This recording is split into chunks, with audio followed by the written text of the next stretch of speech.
Hi there! On this episode I will build the new Airfix Spitfire Mk XIV. First of all, if you are not a scale modeler or if you are new to scale modeling, the techniques and methods I will be using soon can be confusing or incomprehensible. No worry, I recorded some great tutorial videos for you.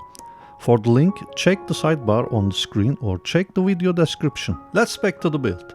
As an aircraft modeling classic, I started the assembling with the cockpit area. The cockpit detail level is average. If you want to see a highly detailed Mk XIV in your collection, you need to wait for a good resin cockpit set for this kit. However, this cockpit can turn out to be great with some photo etch sets and with some scratch build details. It has potential. If you want to use the pilot figure, you need to make some modifications, as you can see. The most of the cockpit parts on the sprue D, that means you have to do a lot of sanding and cleaning burrs. The main wheel well area is good designed, there is no problem on here. After completing the all interior parts, now it's time to painting the primer.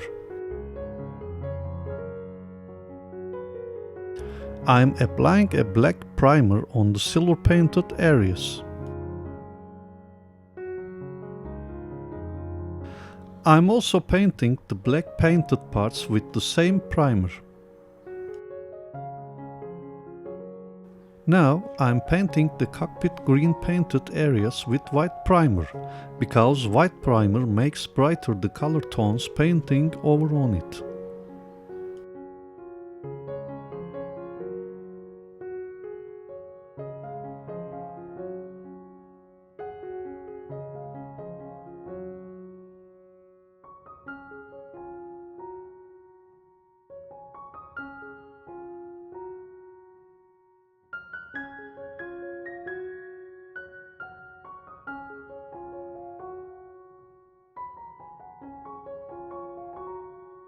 I'm painting the cockpit details with acrylic paints.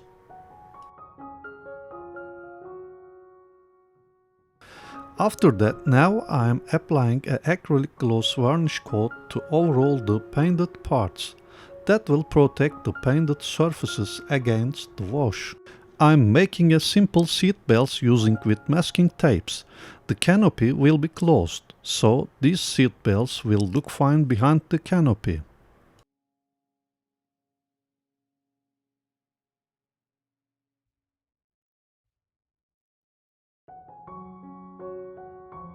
I prepared a basic wash using with oil paints and Zippo fluid.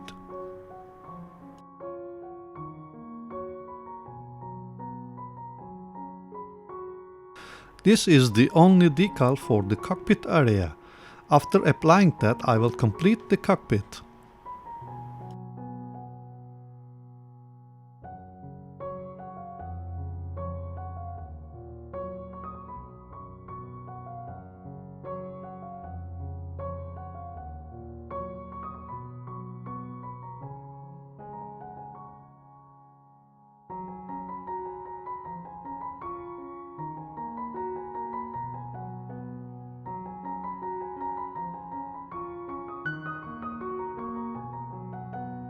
Finally, it's completed.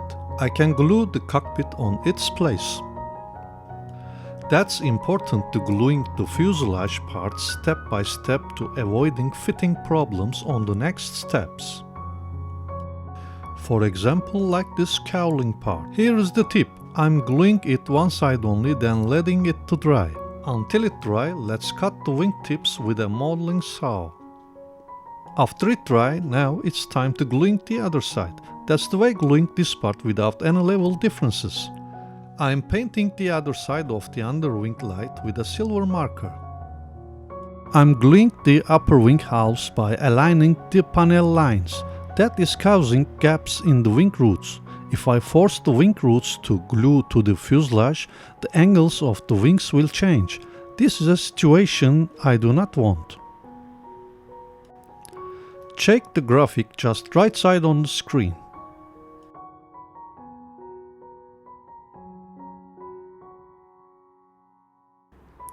I covered the details with masking tape first, then I am filling the gaps with Tamiya white putty.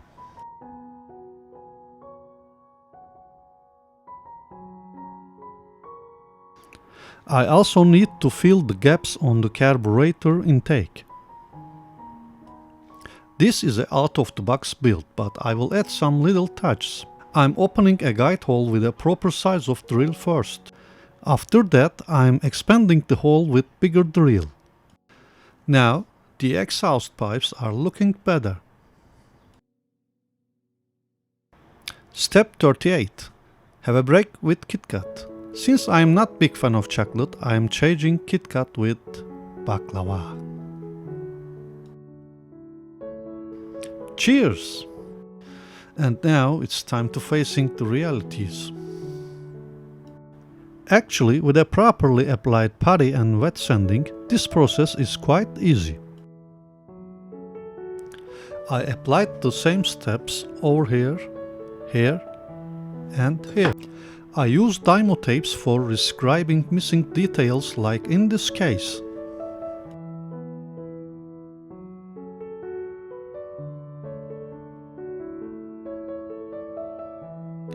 There are big gaps between the carburetor intake and the fuselage, as you can see. I'm using my favorite putty on this area, Mr. Dissolve Putty. Don't mind the silly name. It's a great putty for filling gaps without sanding. How that works? First of all, remove the excess putty with a cotton bud before the putty dried. Then, after the putty dried, rub the remaining putty with alcohol. That's it.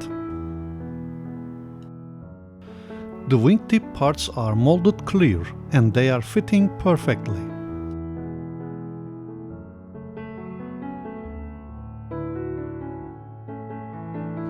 The horizontal stabilizers are molded in two parts. I'm gluing them one by one. As you can see, the gap between the elevator and the stabilizer is overscaled. I'm adding some plastic parts to the stabilizer tips for fixing the problem.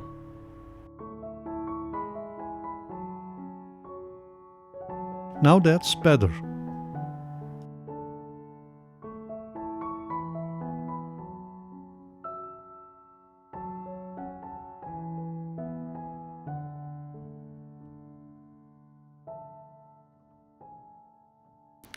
Another little touch, I'm drilling the gun barrel with a needle. As I mentioned before, the parts of sprue D require a lot of cleaning works. Here's an example.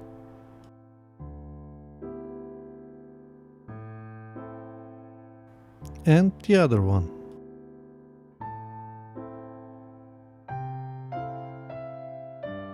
I'm masking the canopy with Tamiya masking tape. You can find more detailed tutorial videos about that on my channel. And I'm painting them with the interior color first. Now I will show you how the cockpit and the wheel wells are masked with sponge in seconds.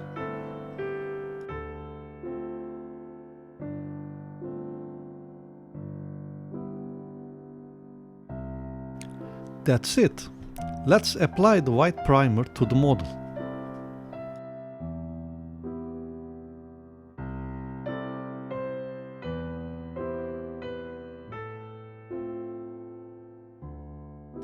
For applying the paint scheme to the model, I will use Tamiya acrylic paints. Here's the first one.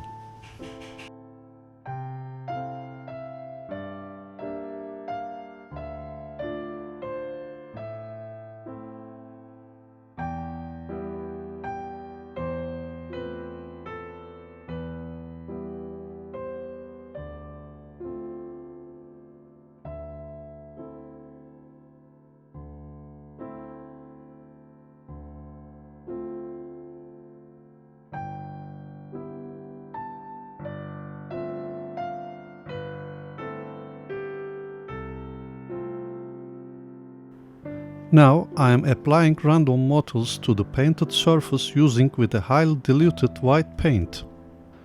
This is a kind of pre-shading technique.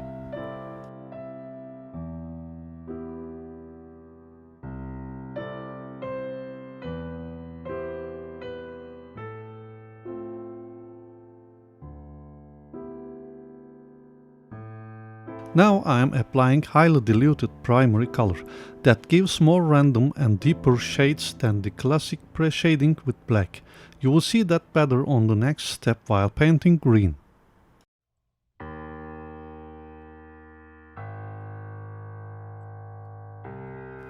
I will use Airfix for the soft masking.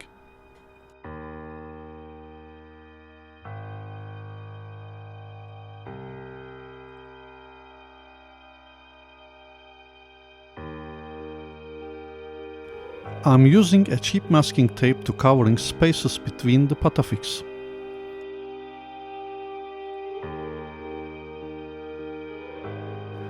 Green color is perfect sample for explaining this technique. I will apply white models again. Actually, these models are not white. You can see the color tone difference between the white masking tapes if you look carefully. These are faded version of the base color. If you apply white literally, you will get highly contrasted results.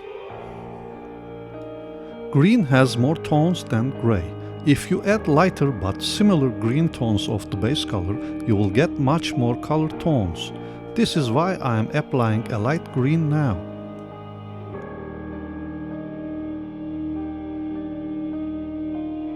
For the final layer, I am applying highly diluted base color for filtering the effect.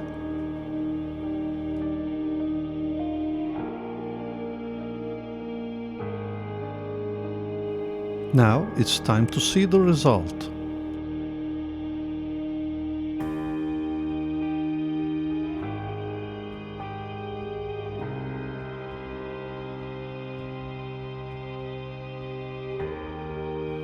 I'm painting the remaining parts before applying the gloss varnish layer.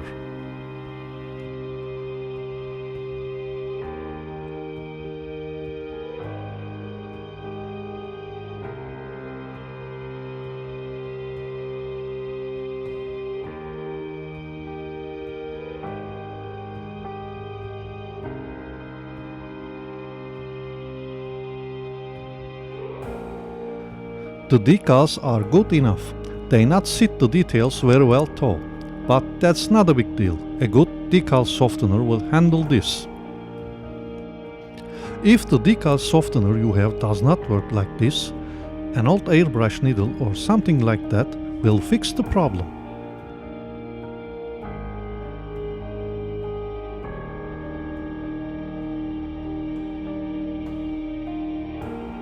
I applied another gloss varnish layer over the decals, and it's time to using the homemade weathering wash on the model.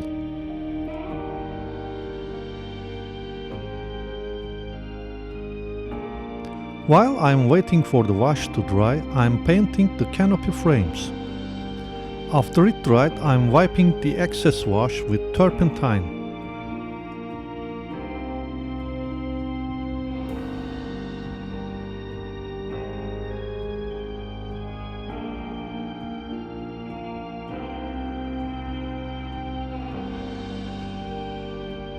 This is my favorite stage, the paint chipping effect with Prismacolor silver pencil. I love to using these pencils on scale models.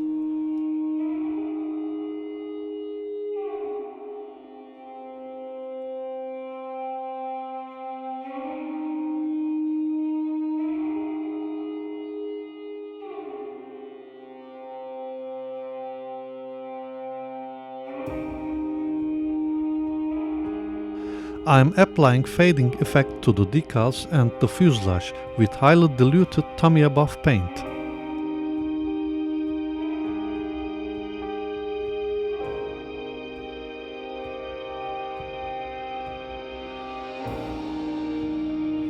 And now it's time for my favorite modeling technique, weathering with post shading.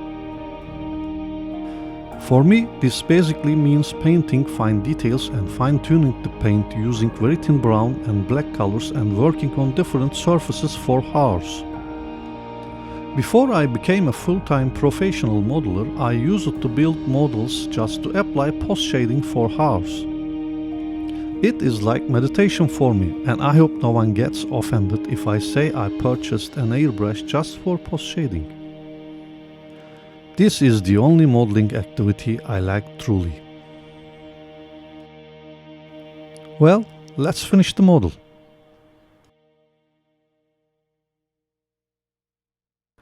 One more thing before the finish. Follow the instructions about the exhaust pipes.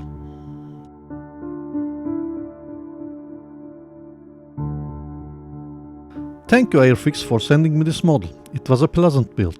After sharing my inbox review of this kit, I saw that a lot of other modeling channels received the kit as well. After I started building it, we decided to turn this into a group build. As I'm editing this video, I'm not sure how many modelers received their kits and became a part of the group build. I will not be saying the names of any participants in the video as I don't have a final and definitive list, so please check the description under my video or the first pinned comment in the comment section below. There I will keep an updated list of the participating modeling channels for this group build.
Well, thanks for watching this episode. If you enjoyed it, please like the video and subscribe my channel.